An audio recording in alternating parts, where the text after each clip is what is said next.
This is the Biz News Podcast, one-on-one conversations with experts in business and personal development. When it comes to marketing, few know the ins and outs better than Mark Schaefer, a keynote speaker, business consultant, and author. And he says it's time to stop irritating people with your marketing.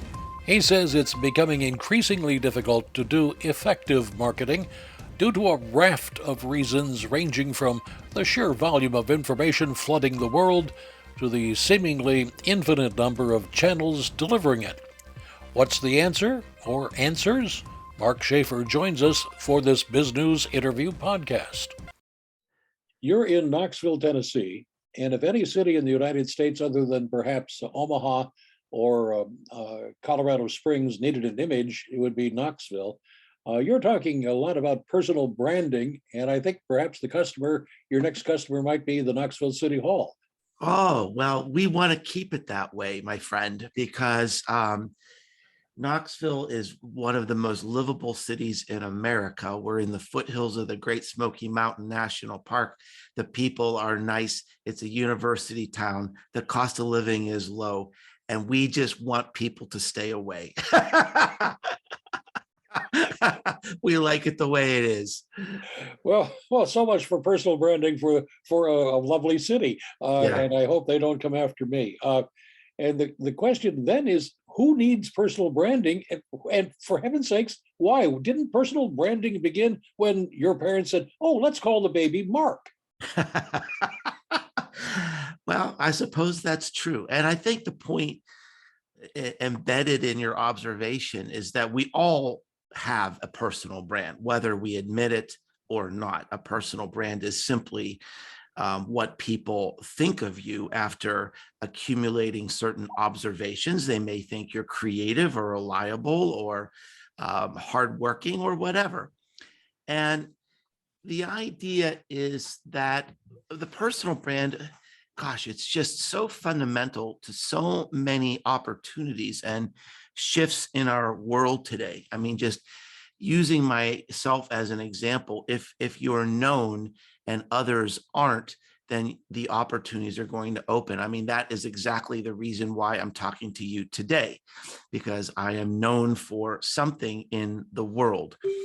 And the equity of our influence used to be the size of our office or how many people reported to us or perhaps a title. But in this digital age, really that doesn't matter anymore. People don't know and people don't care. So the theory is, if we have a personal brand already, why not curate it in a way that gives us the authority, the presence, the reputation to give us the best chance to get our job done, no matter what that is. It could be sales, it could be donations to a charity, it could be spreading our ideas or being invited to speak at an event. If you're known, you'll have a better chance at all of those things versus someone who's unknown. And so how do you go about doing that? Do you buy Google ads or something like that? Well, I suppose that could be the expensive option, but this was the foundational question that I answered in a book that I wrote called Known. It's become the best-selling book on this topic of personal branding.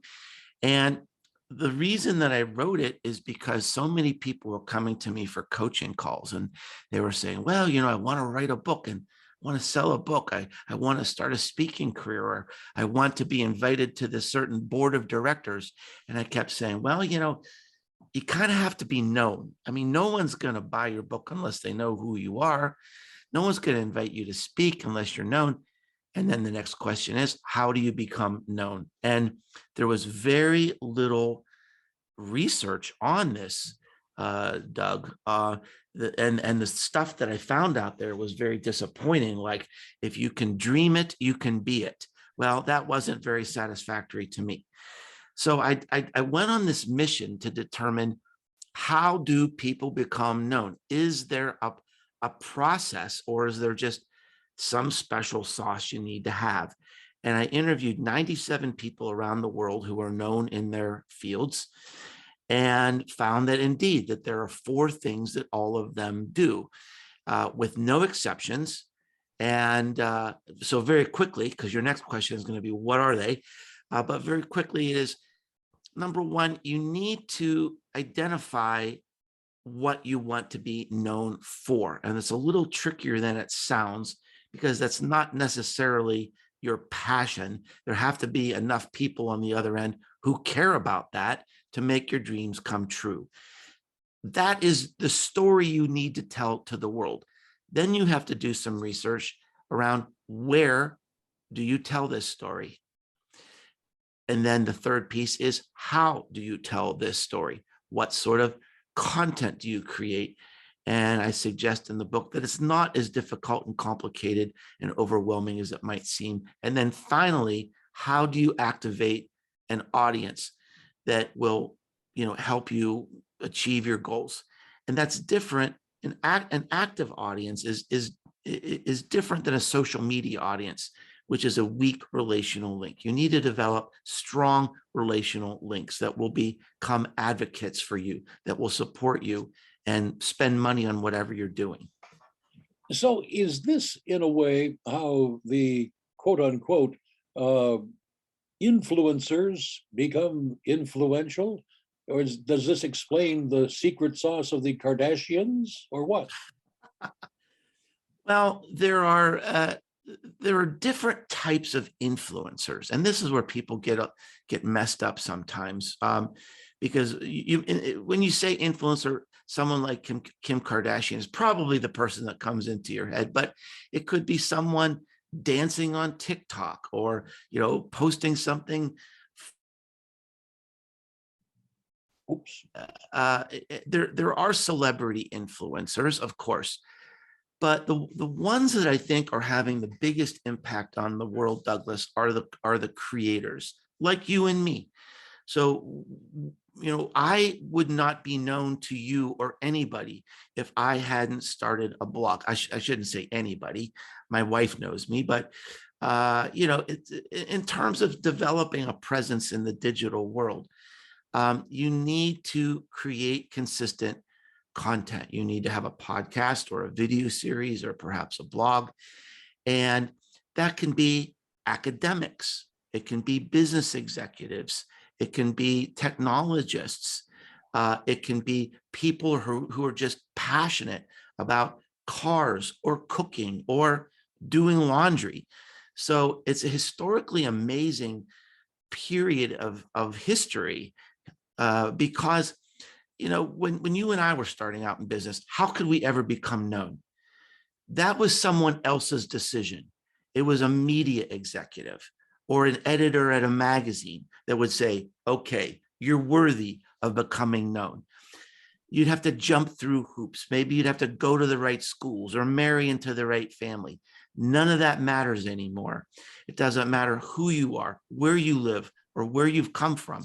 If you have an internet connection and a keyboard, you can create content, have an impact on this world, and create your own niche of influence.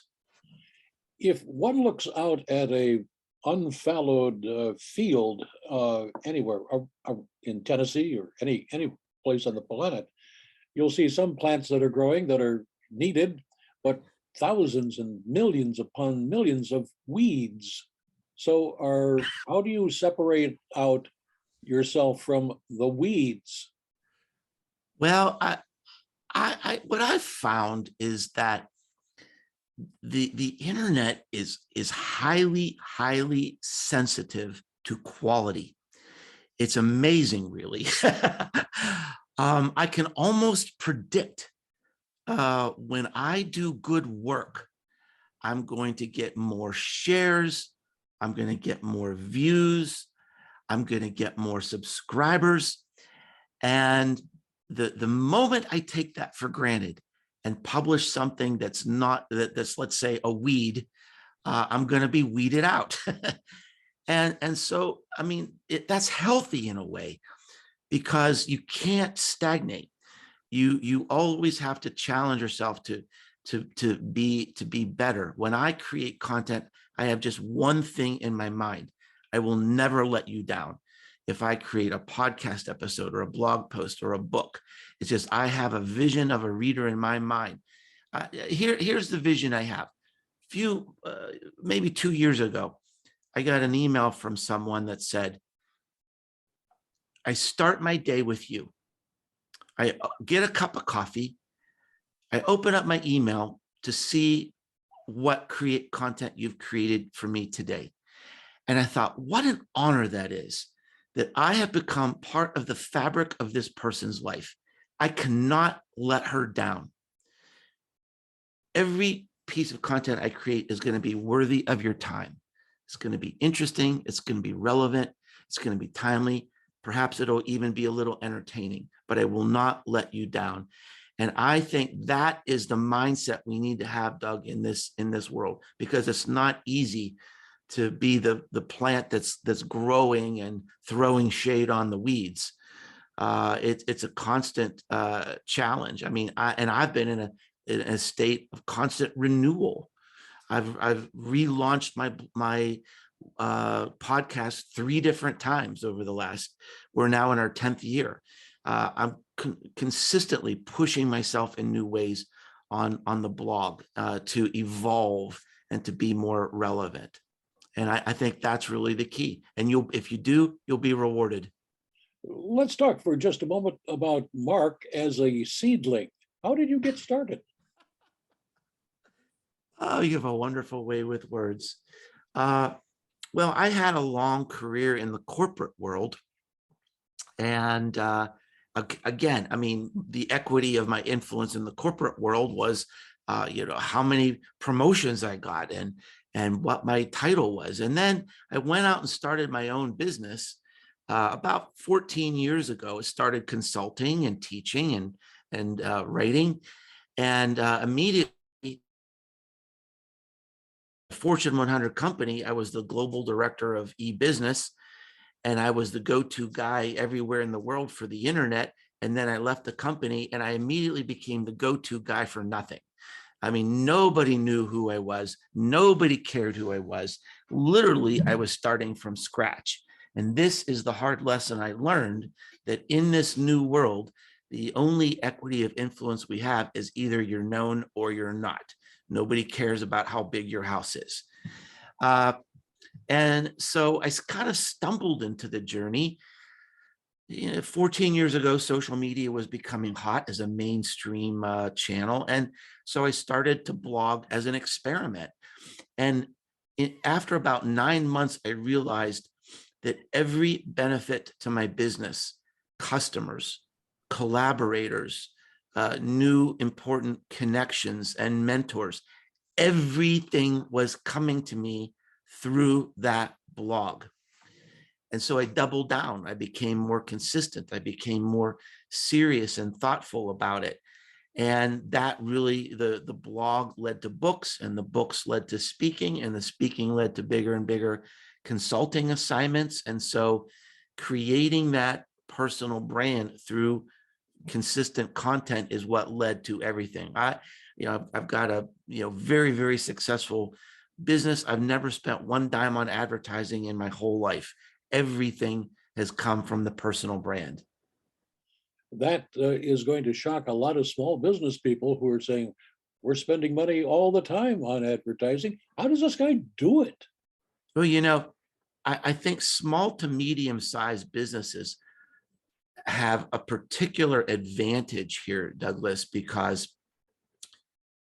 increasingly the personal brand is the brand.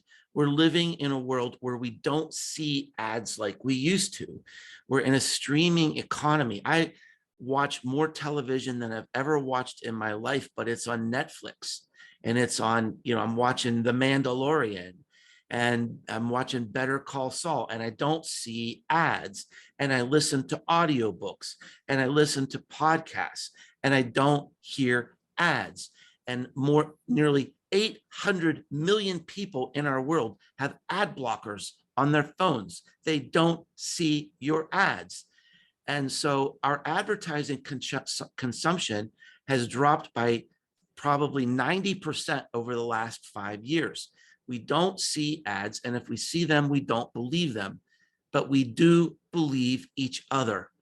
We believe our friends, we believe our neighbors, we believe content creators, we believe innovators, business founders, entrepreneurs, technical experts. We believe those people. And so we see big companies like Procter and Gamble, for example, who have built these brands on advertising, flailing now, because advertising consumption is down. And so the many brands who were built on these advertising impressions, the new success, the new companies will be built on human impressions. This generation wants to know, who are these people at these companies? What do they stand for? Can we trust them? Is this someone I want to work for? Do I believe in them? And so it's a lot easier for a small to medium-sized business, because the leaders of those business, that is the business. They know the customers. They're involved in the community. Who do you believe and love at Procter and Gamble, or at T-Mobile, or at Ford? Who do you love at Tesla? Elon Musk. I think it's not a coincidence that Mercedes-Benz spends $945 on advertising for every car they sell, and Tesla has no advertising budget, zero, because the personal brand is the brand. That is the future of marketing. Now, of course, if the personal brand suddenly goes askew, and occasionally people will do that, down goes Right. the company then. Yeah, well, that is true. That is certainly the risk. But I think, even I guess I set myself up for that question with the example of Elon Musk. And Elon Musk is not a perfect person, but he's a real person, and he is probably the greatest entrepreneur of our generation. And he's built up so much equity in his brand. I think that people are able to forgive him his foibles, because he does act like a real person, and he talks like a real person, and he's imperfect. And I think that's one of the things that people love about him. That is, unless he does something criminal, his brand is probably sustainable. So there are 80 gazillion brands of things, services, and physical things out there needing attention. If you have 80 gazillion of those, in other words, you'd have to have 80 gazillion owners talking to you at the same time, wouldn't you? Well, I mean, not necessarily. I mean, I think that you and I could probably talk about, a handful of brands that we really feel like we belong to. For me, it's a certain type of shoe. I like these keen outdoor shoes, right? Or a certain type of luggage, or BMW cars, or whatever car that you love, or maybe it's a certain manufacturer of suits or clothes or something like that. And those are the brands that we connect to on an emotional level. And the challenge is, if that emotion is established with us, then maybe it will persist. But in a world where advertising views and maybe even content views are difficult to get through all that noise, then what if we got real personal attention? What if we really felt like we were involved with a brand? And I think that's another aspect of marketing. I've been thinking a lot about this idea of belonging and community in a world where these ads just aren't getting through. I mean, the advertising agencies are kind of in a free fall. I mean, digital advertising is going up, up, up. But again, if 800 million people have ad blockers, and we don't really know how many of those ads. I mean, I think I saw something that the click-through rate on most like digital banner ads is about the same probability of you hitting it by mistake. It's that, it's really that low. So, we need something else. And I think great branding is about creating an emotional connection between what you do and your audience and customers. That's what you do through your show. You've been doing that for almost 2 decades now, right? And makes me seem very old at the moment. yeah, well, okay. So you're consistent like me. You've just been consistent for a long time, but you accrue this emotional connection, and that, and it's because of you, because of your personality, and how you create something unique because of the courage you have to ask your questions in a singular way. Well, we've always said there may be dumb questions, but never dumb answers.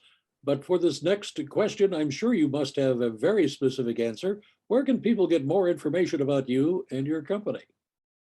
It's very easy to remember. You don't need to know my name. You just need to be able to remember Businesses Grow. That is my website, businessesgrow.com. You can find my social media connections, my blog, my podcast, my books, and lots of free resources for marketers of every type. Now, you also teach a master class in this, do you not? I do. Yeah, I do. It's something I started. Actually, it was one of the innovations during the pandemic. The pandemic, forced many of us to be creative and innovate. And for many years, people have been begging me to create this master class on personal branding. And the thing that kept me from doing it is I didn't know how to do it in the context of a video series, because personal branding is personal. You really need to work with people on an individual basis to find their own path. So this class is live. It's me. And you get 6 sessions, small group. I'm limiting it to 10 people. And you also get one-on-one time with me. So I think it's an extraordinary opportunity. And the feedback I've had is very, very good. You can also find that class on my website. Mark, you've been very generous in helping us shape our brands, I guess. But what would you like to talk about? I haven't asked you.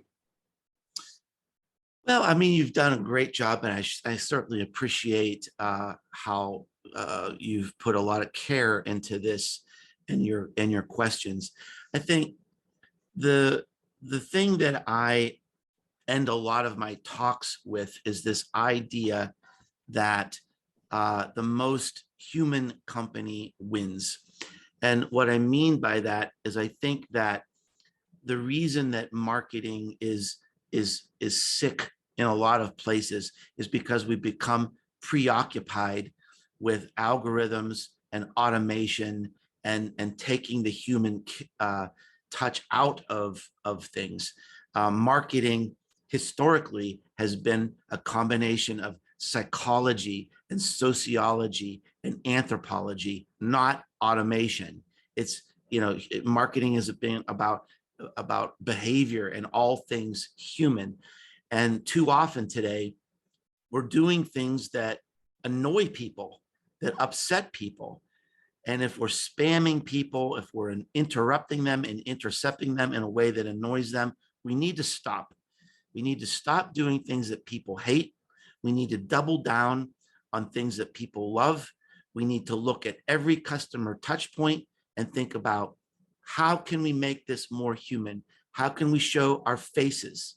How can they hear our voices and hear the compassion and the passion we have for what we do? Because I do believe that the most human company, nonprofit, university, entertainment venue, that they will win in the end, because that's what we are crying out for as a society. We want to be acknowledged. We want to be seen. We want to be heard. Ultimately, we want to be loved. You've been watching the Biz News Podcast. We welcome your input. Send your email to editor at biznews.com. Thanks for watching.